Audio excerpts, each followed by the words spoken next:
जय माता दी दोस्तों, madhuramhindy.com के इस वीडियो में आप सभी का स्वागत है। आज के इस वीडियो में जानेंगे कि भगवान कुबेर कौन है, जानेंगे धन के देवता बनने की क्या है इनके पीछे की पुरानी कथा। तो इस कथा को जानने के लिए वीडियो पूरा देखिएगा ताकि आपको सही जानकारी मिल सके। आप हमें व्हाट्सएप, फेसबुक और इंस्टाग्राम पे फॉलो करें और अगर आप ये वीडियो यूट्यूब पे देख रहे हैं तो चैनल को सब्सक्राइब जरूर कर लें, क्योंकि madhuramhindy.com आप सभी के लिए लेके आता है ऐसे ही पुरानी कथाएं, क्योंकि ये कहीं से भी कॉपी पेस्ट नहीं होते हैं, ये धार्मिक ग्रंथों से लिए गए कथाएं हैं। तो चलिए वीडियो में आगे बढ़ते हुए हम जान लें कि भगवान कुबेर कौन है। हिंदू धर्म में दीपोत्सव का पर्व दिवाली बहुत ही हर्षोल्लास और धूमधाम से मनाया जाता है। दिवाली पर्व 5 दिन का होता है, जिसकी शुरुआत धनतेरस के दिन से होती है और धनतेरस और दिवाली के दिन धन की देवी माता लक्ष्मी, भगवान कुबेर, भगवान धनवंतरी और गणेश जी की पूजा की जाती है। धार्मिक ग्रंथों और शास्त्रों के अनुसार भगवान कुबेर को धन, सुख और समृद्धि के देवता कहलाते हैं। ऐसी मान्यता है कि भगवान कुबेर की पूजा के बिना माता लक्ष्मी भी अपनी कृपा नहीं करती है।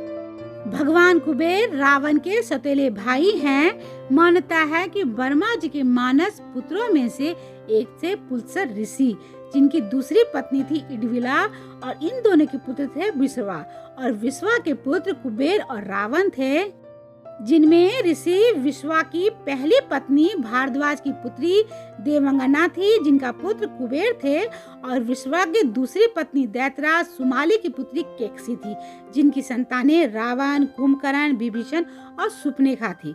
इस प्रकार से खर, दूषण, कुंभकर्णी, अहिरावण और कुबेर रावण के सगे भाई बहन नहीं थे।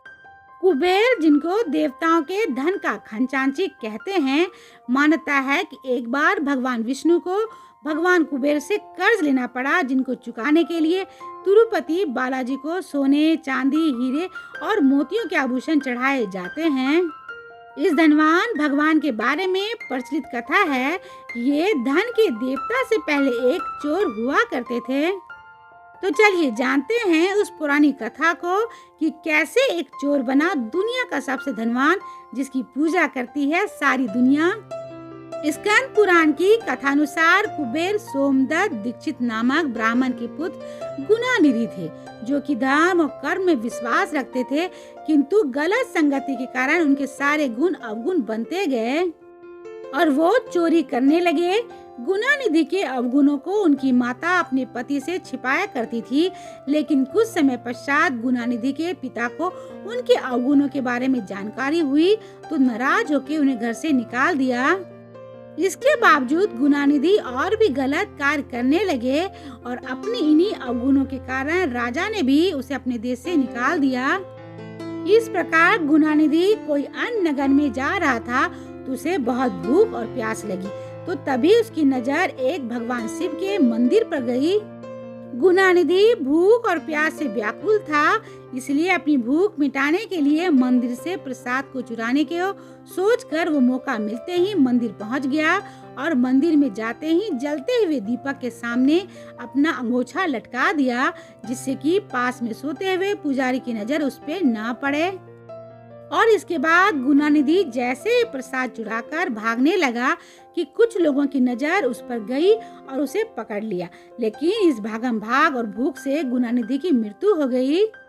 गुणानिधि की मृत्यु होने पर उसको अपने साथ ले जाने के लिए यमदूत और शिव के दूत दोनों ही पहुंचे, किंतु शिव के दूतों को देखकर यमदूत पीछे हट गए और फिर भगवान शिव के पास गुणानिधि को लाया गया।